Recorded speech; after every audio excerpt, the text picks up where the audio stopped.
This video was produced by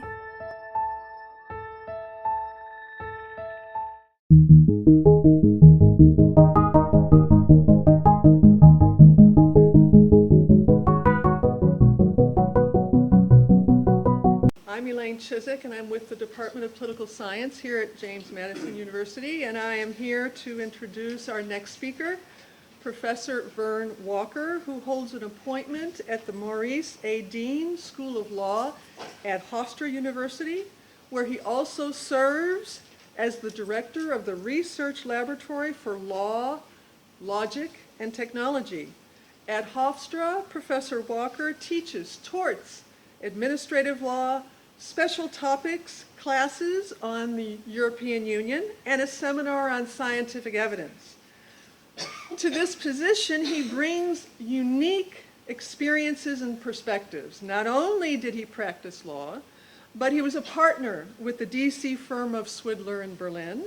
Not only did he study philosophy and logic, he was an assistant professor of philosophy at Creighton University. He has been a visiting scholar at Cambridge University and a guest at the Rockefeller Foundation's Study and Conference Center in Bellagio, Italy. He holds a number of awards for his teaching and research and 2 Bronze Stars from his military service. He earned a PhD in philosophy from Notre Dame and a JD from the Yale Law School, where he served as the editor of the Yale Law Journal.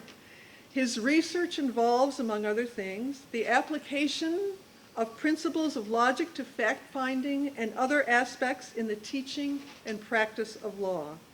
Today, he is talking to us about logic and legal reasoning. It gives me great pleasure to welcome Professor Vern Walker.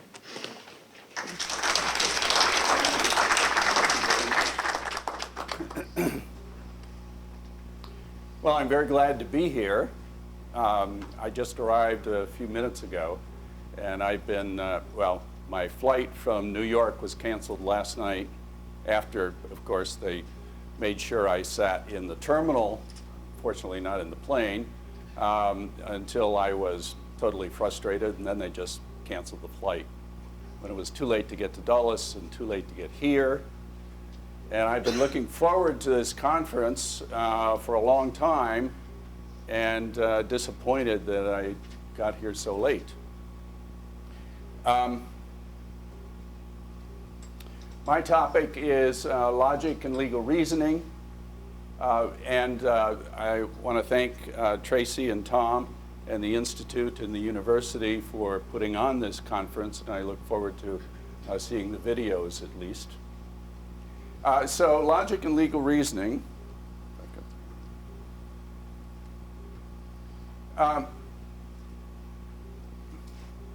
This is, don't try to read that. It's not about reading what's in it. It's a picture. It's a picture we will get back to at the end of the talk. It's what logic looks like in law today, at least in my research laboratory. This is an example from the Casey vaccine decision. I'll talk some more about that. But a number of things are going on here.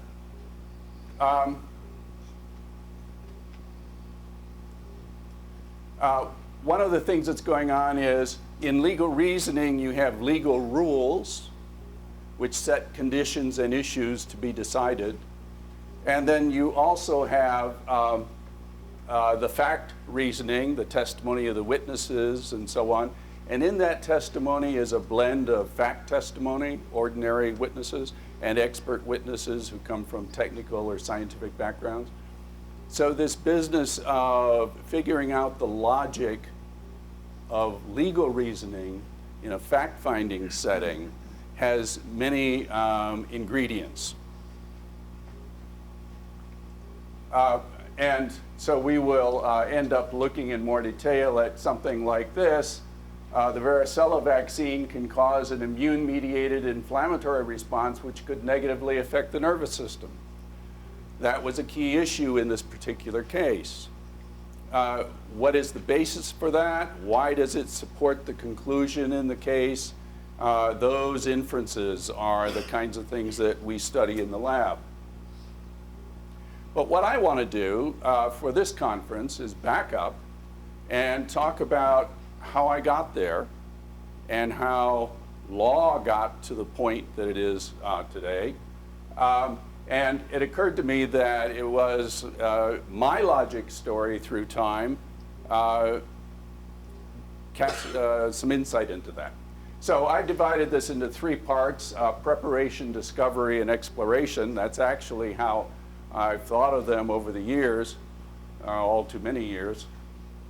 Preparation, University of Detroit, undergrad philosophy major. University of Notre Dame, graduate school in philosophy with a focus on logic and epistemology and philosophy of science.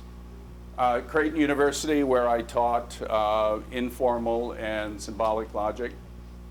And then I think, so that's my preparatory period. That was where I spent most of my time just figuring out what people were talking about, picking up things along the way. The discovery period, when I went off to Yale Law School and then 8 years in legal practice in Washington, where I did 75% of my time was expert witness, working with expert witnesses, translating what they had to say based on their scientific investigations and lit reviews and so on into legal arguments. I mean, so what is, they talk one language, in law we talk another language. A lot of what I did was translate. The discovery period, I went out and found out about the real world and what reasoning looked like there. And then the last 25 years at Hofstra Law, exploration, where I get to set the agenda, not my client. I get to pursue topics and figure them out more deeply. And I'm focusing here on the logic topics, of course. So we're going to work our way through these in a cycle, preparation, discovery, exploration in those time periods. But I also want to, you know, it's not just circular, it's a spiral, because you always keep learning new things. You're in the preparatory period. You go out and figure out how to apply it, and then you study it more deeply, and that cycle keeps going, and small cycles and larger cycles and so on. So it isn't as simple as this looks, but this is a nice story, and I only have 45 minutes. So preparation. I want to talk about 3 things, 3 key concepts that struck me as an undergraduate and graduate student that have stayed with me about logic, that have stayed with me through the rest of the time. One is intuitionistic logic, Brouwer, Haighting, many valued logics, and philosophy of language, de Saussure, but especially Wittgenstein and especially the later Wittgenstein. So I want to just mention a little bit about each one of those.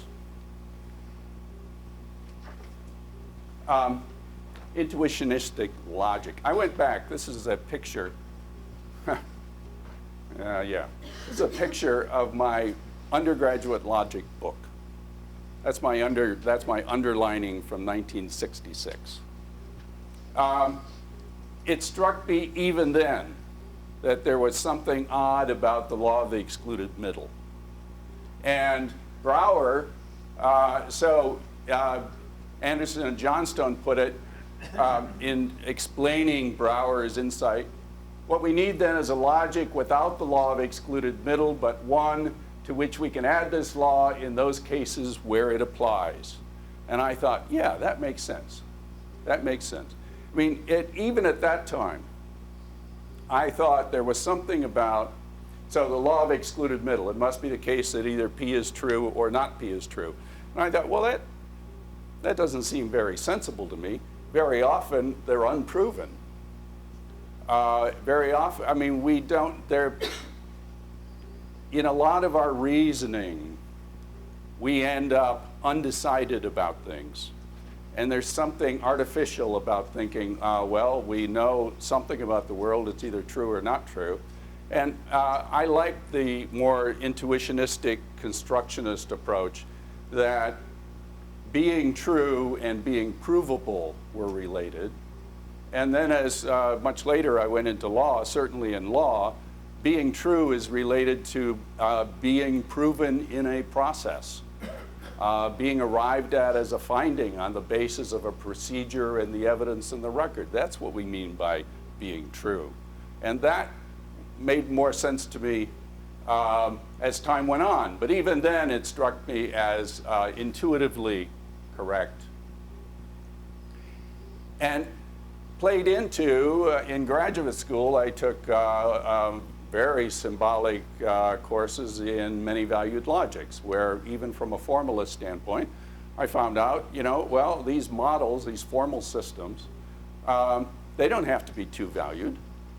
They can be many valued, and we just change the connectives so they can still be truth functional as that is defined. So today, actually, in my work today, when it comes to legal rules, I use a three-valued system.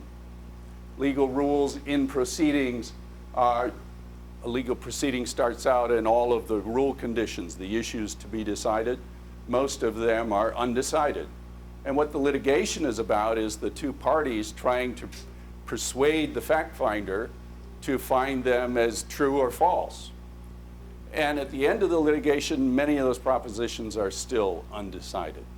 So a three-valued system is more useful. When it comes to the evidence, at the lab, I tend to use a seven-valued system to give me more nuanced degrees of plausibility, because that's mostly what we're deciding in legal proceedings, not whether something is absolutely true or false, but given the evidence, is it more or less plausible?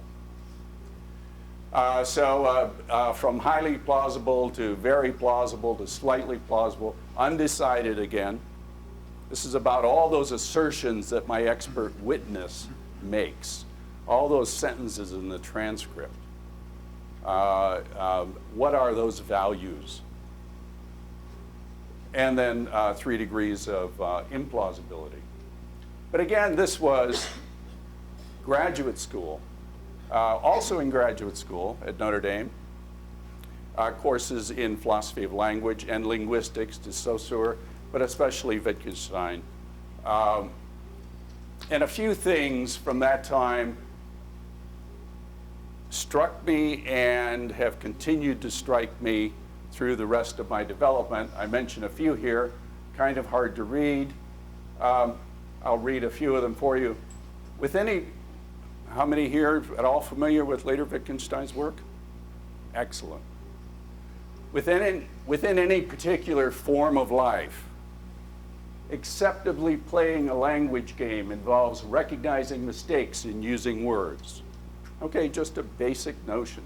But that has implications for what we mean by true and false, what we mean by correct or incorrect. Making correct inferences. Now, we're talking about using language, making utterances, using words to make utterances, one after the other. Making correct inferences, one sentence, you say one sentence, you say another sentence, you say therefore, you say a third sentence. Look at logic that way. Moves in a language game. You learn how to do that, and you learn what counts as making a correct inference when you say things in that format. Using words in an acceptable way, including correct reasoning. Well, logic's task, these are all Wittgenstein points. Logic's task is to describe the rules of play within any particular language game. You can think of legal litigation as a language game. And to provide a description of the language game. It's similar to grammar. What kind of inferences are correct? A single language game, if you think about litigation, if that's a single game, I think it's probably many, many, many games.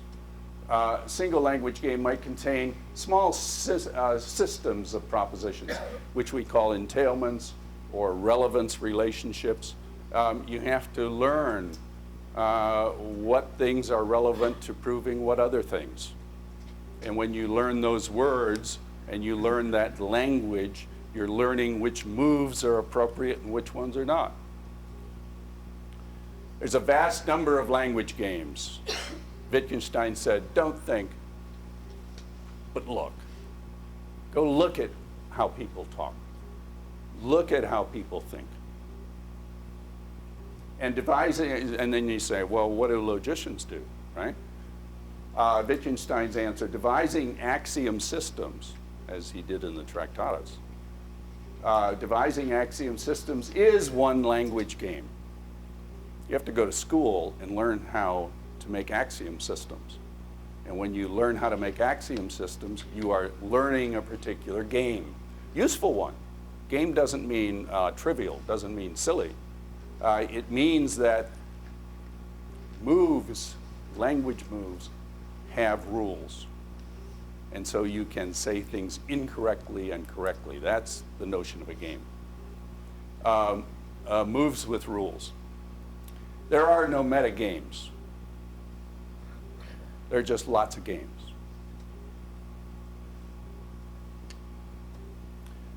So, with that kind of thing, concepts that caught my attention as an undergrad and graduate student, and as I taught logic, I went off and did something else. I went off and did law. And this is the discovery phase for me. Yale Law School, but especially the practice of law for 8 years in DC, and dealing with the expert witnesses. And in this period, in putting this talk together, I thought, well, there are really three kinds of things that I discovered. In that, I didn't discover them, they were there. They struck me in this phase as really important from a logical standpoint. The three I'm going to mention: expert witnesses, default reasoning, and science policy. Expert witnesses. So if you think about, and this again is a picture, you don't need to read these things.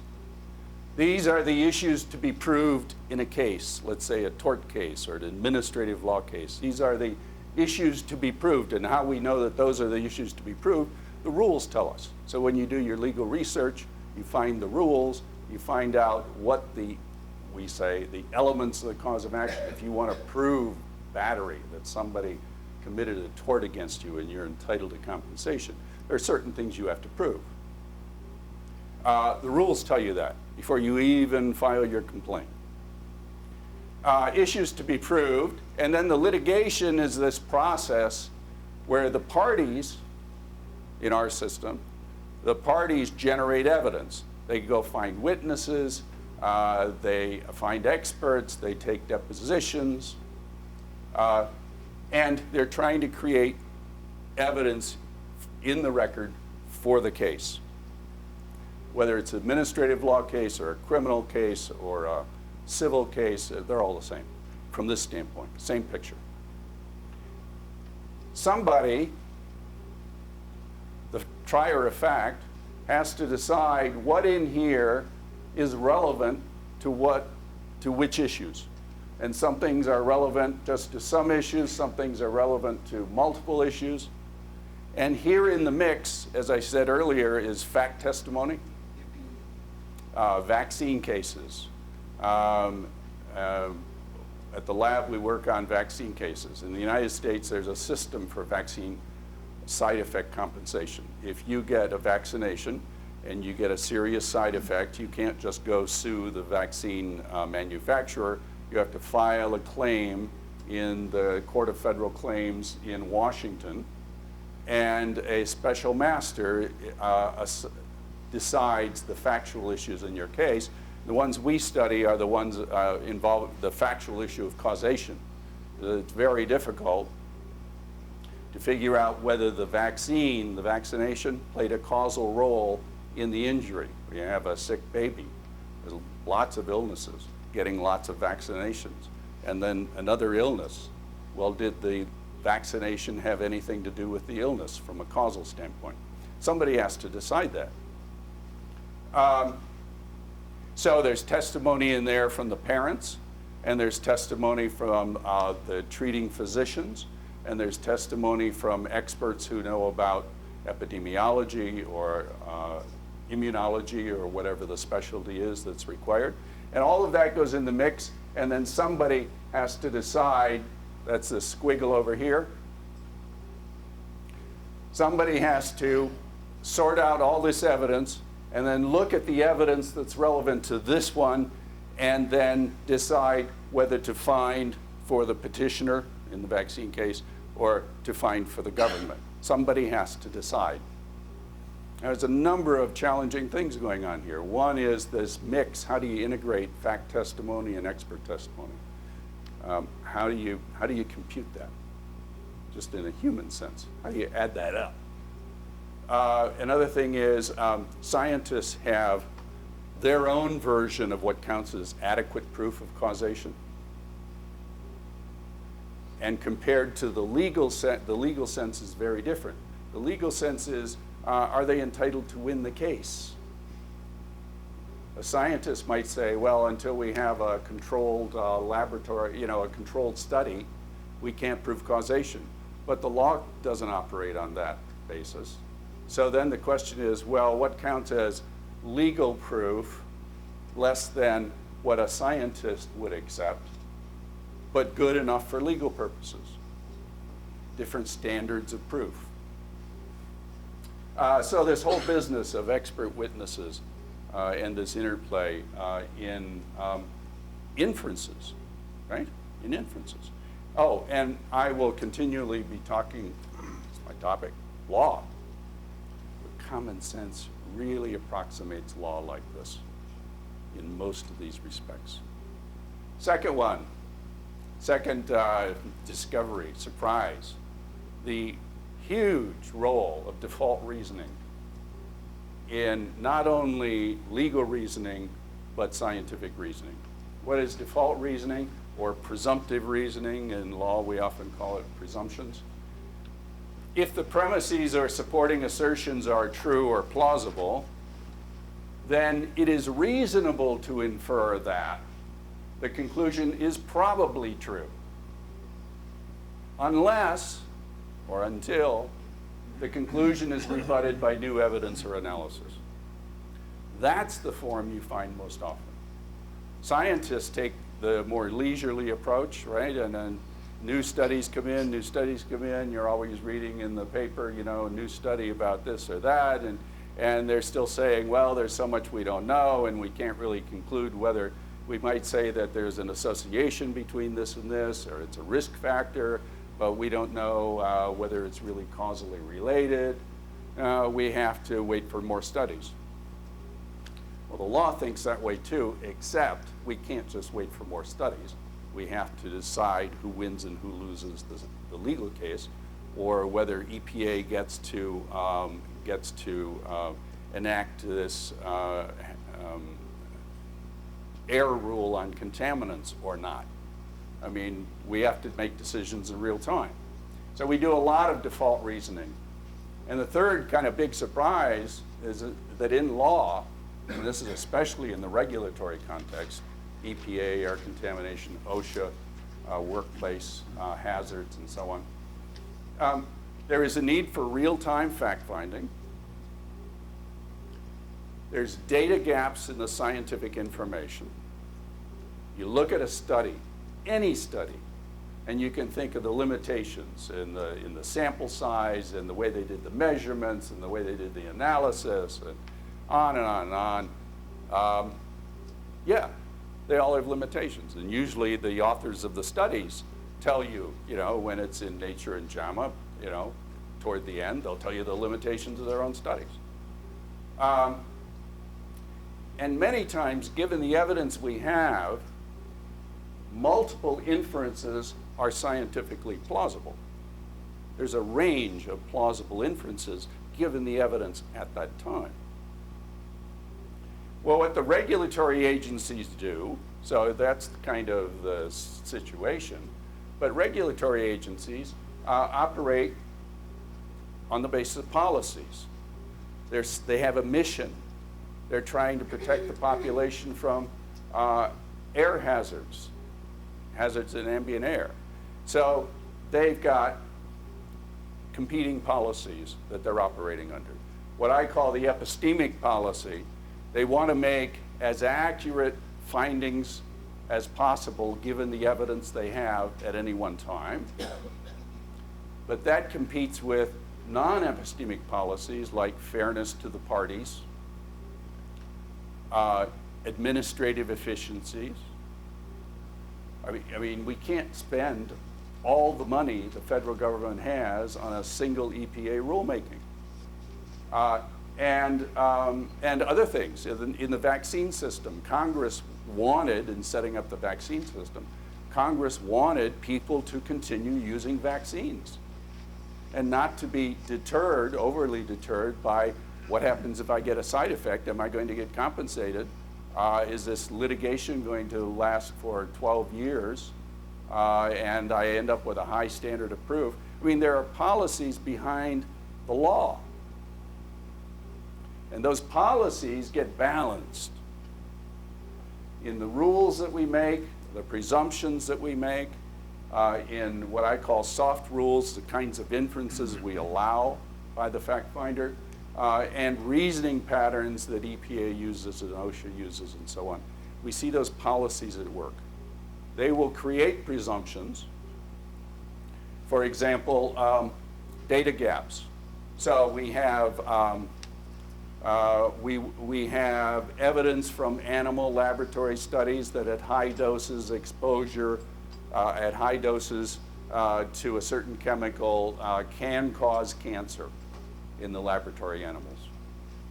Question, does it also pose a risk to human beings at low doses? Well, I don't know. Huge data gaps.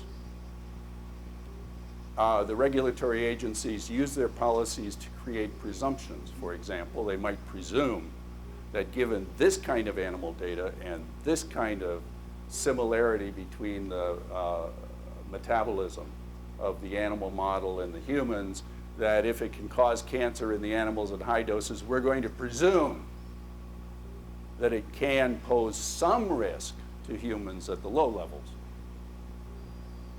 And maybe later we'll do more studies and we'll modify that. So it's this combination of what EPA calls science policy about inferences. We're talking about inferences here. Okay? So, exploration. What are the kinds of things in the last 25 years that I've been able to take these thoughts, take what has struck me, and do something useful from a logic standpoint in terms of working at the problems, the logic problem. And so I decided to mention three here. One is retrieving, extracting, and representing legal rules. One is retrieving, extracting, and representing evidence assessment. That's the producing the evidence, making arguments based on the evidence, and evaluating, because logic's about evaluation, evaluating the plausibility of the evidence, the degree of support, and so on. And linguistics, semantics, and pragmatics. 4 years ago at Hofstra Law, I set up the research laboratory for law, logic, and technology. That's our website. I've already mentioned we have projects like the vaccine project where we study the actual decisions that are made about compensation. We have a study period, for example, a sample from mid-2005 to mid-2007, and looking at causation, and there are sub-issues, and we see what kinds of evidence and what kinds of arguments worked and didn't work, who won and who lost. So just empirically go in, figure out what kind of arguments were made and what happened to them. Looking for patterns. The reason we're looking for patterns is so that we can put this stuff on our website and help attorneys in the court with new cases so that we are not just looking at the rule system, which is what most of the law is about, but we're looking at the inferences on the evidence level and do that research in a systematic way, look for patterns, make that available. Our goal is to make the vaccine compensation system itself, the real system, more efficient and more accurate. More efficient because if we do this research, the individual attorneys don't have to, right? So that's the lab. One of the things we do, one of the things we have to do, we have to figure out how to do better, is retrieving, extracting, and representing legal rules. That picture that I had, when the case starts, those are the legal rules applicable to the case, and now you go prove or disprove them. But retrieving documents that contain information relevant to constructing inferential systems of legal rules. We've got statutes, we have regulations, we have case law, we have huge databases filled with information about what the rules are. Much of an attorney's time is spent figuring out what the rules are. That's why attorneys specialize in health law or family law, because once you figure that out, the startup costs for moving to another area and figuring out the rules in ERISA or pensions, way too high. No client, and risky, because you might not know what you're doing.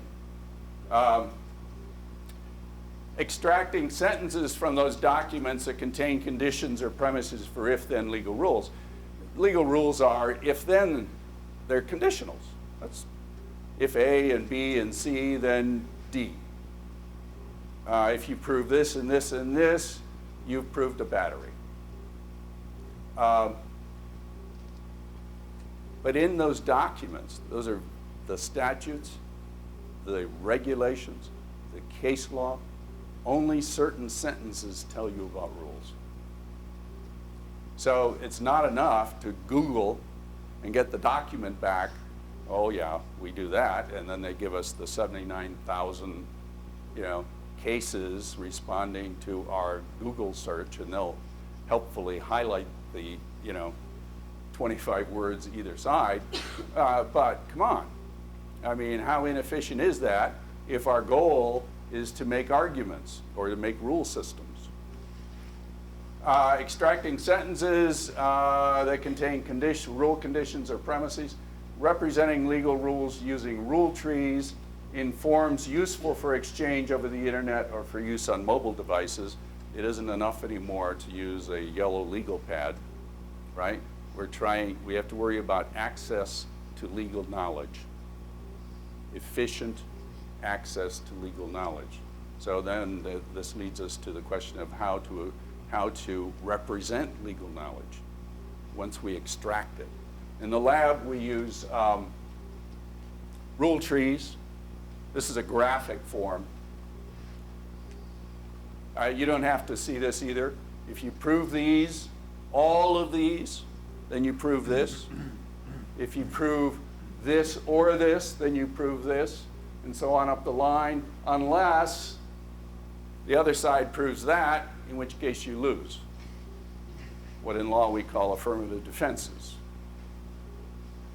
Yeah, you proved all the elements of battery, but come on, it was a police officer making a lawful arrest, so it wasn't a battery.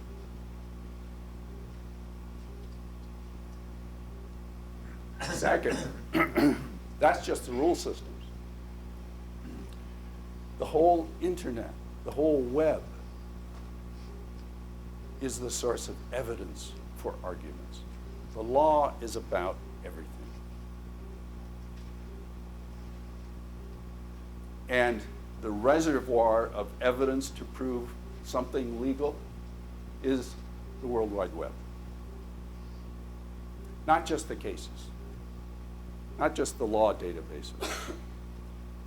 Everything out there, the scientific studies, right? And you get the same problems. Now you're thinking of the evidence, to pull the evidence together to prove an issue, like MMR vaccine can cause seizures, which is important in a vaccine compensation case. Retrieving documents from the World Wide Web that contain information as potential evidence for legal arguments that apply the legal rules to the case. That's what we're doing. That's what the evidence does. It says, you see these rules? We win because we proved this one and this one and this one and this one, and the logic tells us that if we did that, we proved the one at the top. That's what we do. It's one big logic, a case. When we model a case, that is, in the lab, we take a decision and pull out the essence of the reasoning from the evidence to the conclusion. It's one logic tree. The top of the tree, and I'll just be kind of general here because it's not quite that easy. The top of the tree are the rules that tell you what to prove. And then attached to that is all the evidence that try to prove those things. Well, extracting sentences from those documents that contain argument-relevant information or data, that's a problem. Representing evidentiary assertions and reasoning for particular cases, I just gave you the example. It's already been decided.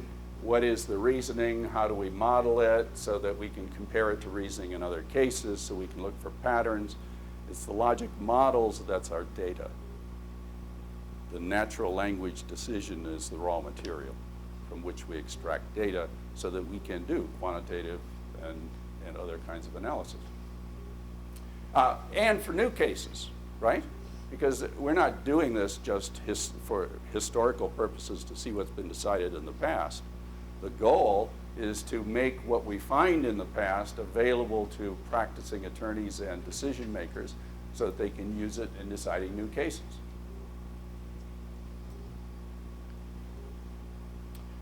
So this is a picture of the software we use.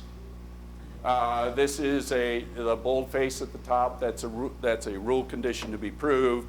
And then we model in a tree what these two prove this, these two prove this, this or this proves this proves that. It's a model of the reasoning in that case. The reasoning of the special master who decided the case. Because in law, that's what counts, right? I mean, it's whether the jury, whether the fact finder, what conclusion they're going to reach. That gets us back to the Brouwer intuitionistic logic, right? Notice over here, so these are hard to see here. These are various shades, these icons. In this particular case of green, those are degrees of plausibility of that particular assertion in that case. That's what we try to produce. Third, given those two problems, A and B, going to find the documents and extract the sentences and put the rule system together and then go find evidence and extract the sentences and put arguments together to prove the rules in a particular case, you've got to do linguistics. Well, no, you don't have to do linguistics. You can do yellow legal pads. But one of the things we study in the lab is how can computer software help us do these jobs better? And everybody says, well, but computers can't do that. I don't know. When I started, when I say I don't know, I mean I really don't know. I do know that back in the 60s when I was punching IBM cards and programming in Fortran, and a huge unsolvable problem was handwriting recognition. I mean, it's still challenging, but whatever, 40 years later, progress has been made. That's what happens. People just go out and they do a little bit better on a subtask, and then a subtask, and somebody over here says, this is a lot like what they did over there, and that seems to work over there. And so, semantics and pragmatics, getting back to de Saussure, getting back to Wittgenstein. Automating retrieval and extraction by developing software to annotate natural language sentences for word phrases that play roles. Not just, they showed up in the Google search.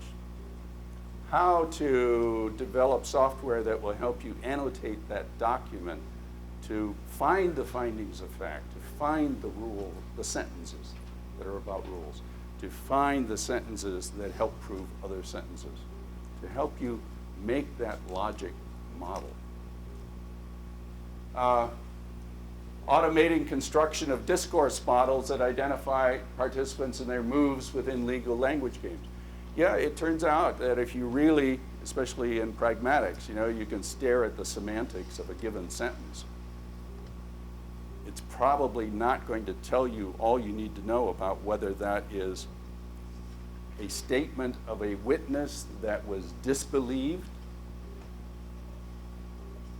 or a crucial piece of reasoning in the decision maker's ultimate conclusion. The sentence is the same. The semantic parsing of the sentence is the same. But pragmatically, when you do a discourse model and you find out that that sentence was uttered by this witness, and in another place you find out that the fact finder believed that witness rather than this witness, then you can put that together and conclude that probably fact finder agreed with what this witness said because the witness said it. But it's all provisional. How to score this, how to compute it. But you have to have a structure of the moves in the game and the participants in the game for utterances. Adapting these tools for legal education, we have to teach not only law students, but undergrad logic. It's still, I think back on those days and I think, okay, first, there's a set of really hard problems. Second, lawyers seem to do it. So in the lab, we study how we do it. Take something simple. We take a case. We know it contains sentences about rules. How do we pick out those sentences from the other sentences? And it's not as straightforward as you think. Humans do it.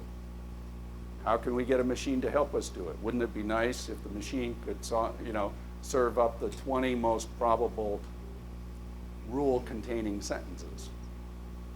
But also, that gives us insight into tools for legal education, how to better teach new lawyers how to do it. And also, as I said before, increasing access to justice in legal practice if we can help bring this analysis to the operations in the real world.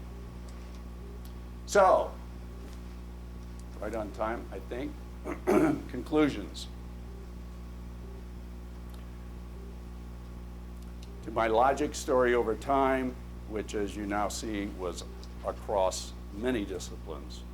I don't know how many times I changed fields, even professions, in the last number of years. Depends on how you count. My kind of reflections. Wittgenstein, don't think, but look. Observe what is actually there. Reasoning happens everywhere. It happens in the computer sciences, it happens in psychology, it happens in the mall. It happens all over on the web. There's all kinds of reasoning, and it happens a lot in law. Observe what is actually there. In the spirit of language games, go out and see what kinds of inferences people make. The scientists use, the statisticians use a very technical language to make very technical inferences, but it's backed up by a lot of sound theory. Go see what they do. Second, import models of reasoning across disciplines. And I mean logical models of reasoning. So I had those discovery things up there, the default reasoning and so on. Those things I don't think I encountered as an undergrad or graduate school. When I saw it happening over here, I thought, well, it's also happening over here. So be open, or when the statisticians are thinking this way, that's an interesting inference structure. Take that structure and see if it applies over here. But first one, be empirical. From my standpoint, don't force the data into your preformed formal mode. Go see how they actually think. Do the hard problems also. You do a lot of typical kinds of logic problems, and that's how you learn. But many of the kinds of theorems that I taught in symbolic logic, I don't use in law. I don't use them in law. It's not because they're wrong, it's just because the world of logic is full of many tools. You pick the tool to do the job. You don't force the job to the kind of tool you happen to like. Go see how they actually think. And tackling the hard problems. Go look at the case, for me, in my world that means go look at how they actually write decisions. Go look and say, well, okay, how did they use policy-based reasoning here? And how to represent that. To me, that's a really hard problem. But don't shy away from the hard problems. That's what keeps you honest, and that's where you can make your mark. Work on the hard problems. And even if you just move the insights a little bit, chances are, because you're working on a hard problem, you're making a real contribution. Be open to inventing new tools to solve those problems. Work on the problem. Be empirical. Figure out what kind of reasoning structure is really at work here. And if it's predicate logic, fine. But in my world, linguistic markup languages are today doing a lot of what predicate logic, I used to think predicate logic did. Predicate logic is a subset, fine. How often does it solve real problems in legal cases? Pretty rarely, actually, pretty rarely. But I have to know it when I see it. I have to say, oh yeah, here was a first order predicate logic inference in the case. And then I think, wow, I found one. Because they're not just laying around, and if you take any sentence and try to, any chain of reasoning and try to force it into a preformed logic framework, you're probably doing an injustice to the language game. So be careful. But have fun. Logic is the quintessential cross-discipline model. It's where you start.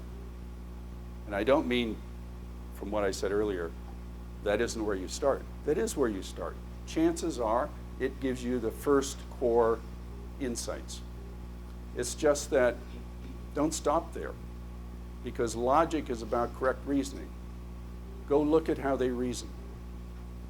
Figure the structures that describe and predict how they actually reason. And then it really gets fun. Okay?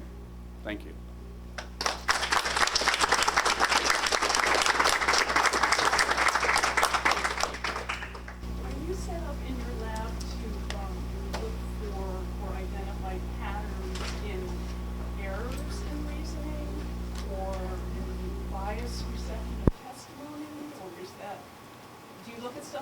that possibly a later stage? That's an excellent question. The question is, do we look at errors in reasoning? And I'm a lawyer, so I always look at errors in anything. Lawyers are, you know, errors are what we do. I mean, if it's what the other side is saying, we want to see all the errors. If it's what our side is saying, we want to know all the errors before the other side points them out. So we're all about errors. We do errors all the time. Error spotting. But an excellent question, are we at that stage in the lab? The lab's only been around 4 years, and each year I take in, there's law students, second and third year law students are members in the lab. So there's this turnover of training and so on in the fall of each year. And we've been concentrating on accurately modeling the reasoning as reported. But a next important step is, having done that in a way that we can rely on the models as descriptively accurate, now we move to the normative phase. But it wouldn't pay to jump too soon to that before we had descriptive accuracy. Yes? How often do you see the evidence is there, but it's thrown away because it was not the presented one? How often do we see the evidence? It used to be, some years ago, you wouldn't see it at all, right? Because it was all thrown away. You'd just get the decision from the court, and you'd have to go to the courthouse if they ever had a transcript. I mean, and here I'm thinking, do you see the exhibits? Do you see the transcripts? Not, do you see video of the witness on the stand? Because we still don't have that except in Florida and a few places. But these days, you can get a lot of transcripts, especially administrative agencies are putting more and more transcripts or audio of the testimony on their websites. So, in fact, the problem is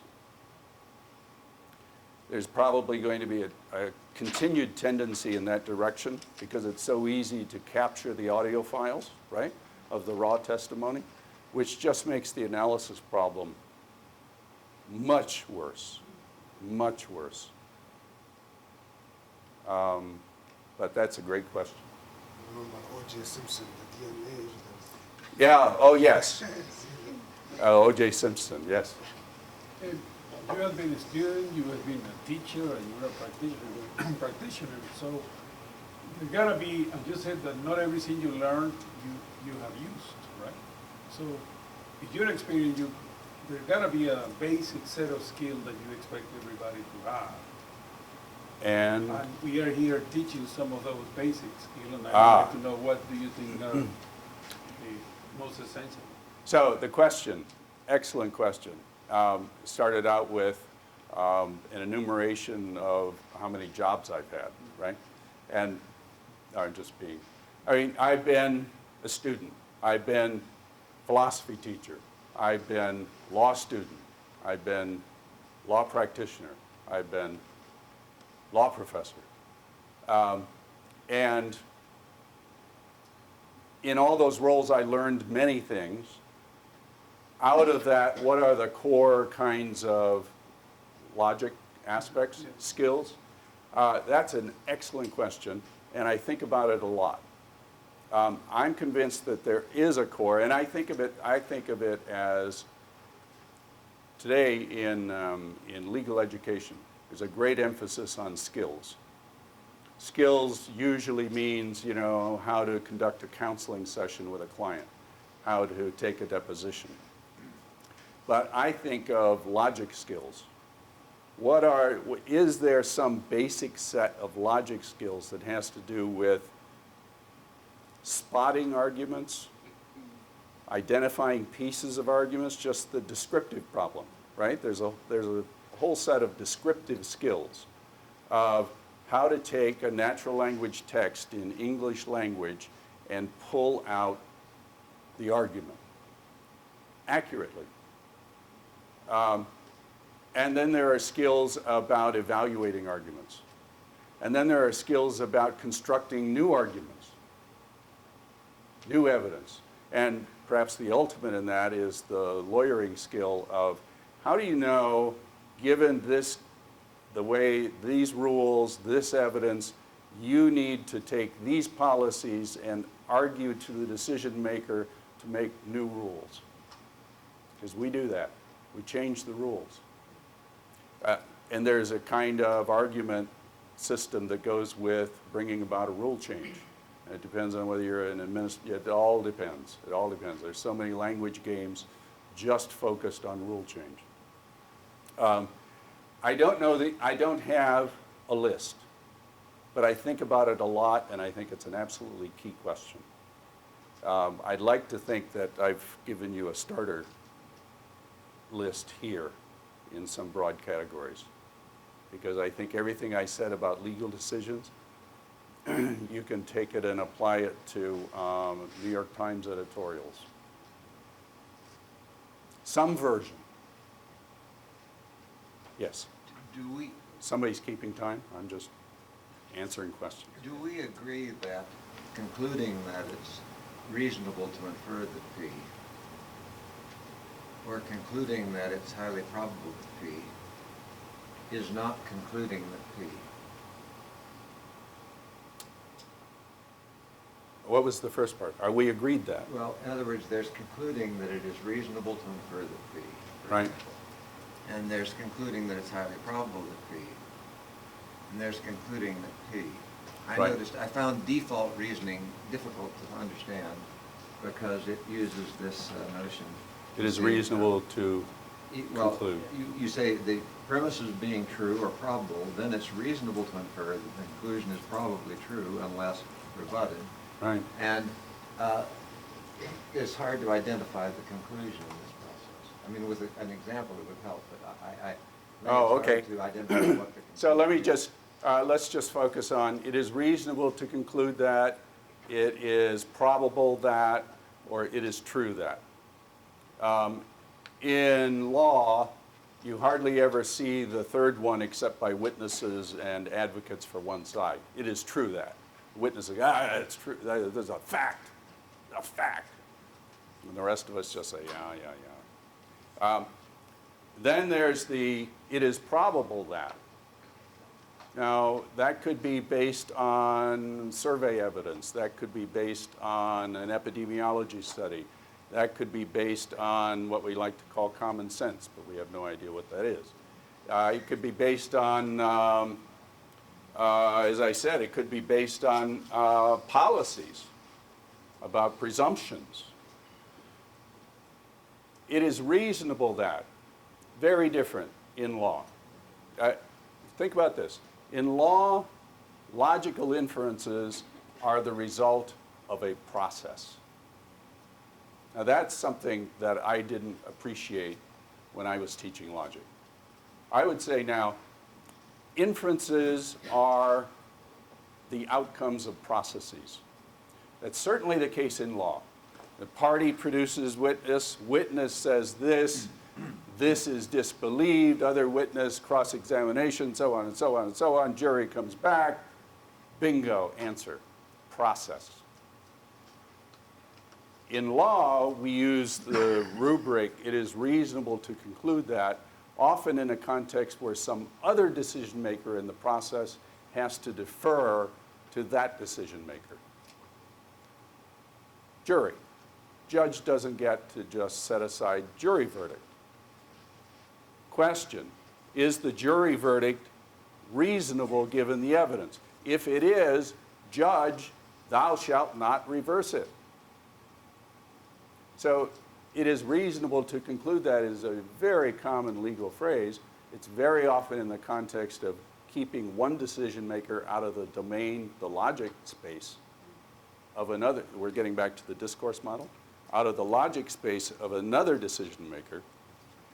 And it leads me to conclude with this point. To the law, inference is a process. It breaks up into logical parts. It breaks up into participants. And we hope through that process that what we come out with, the answer at the end to any one of our questions,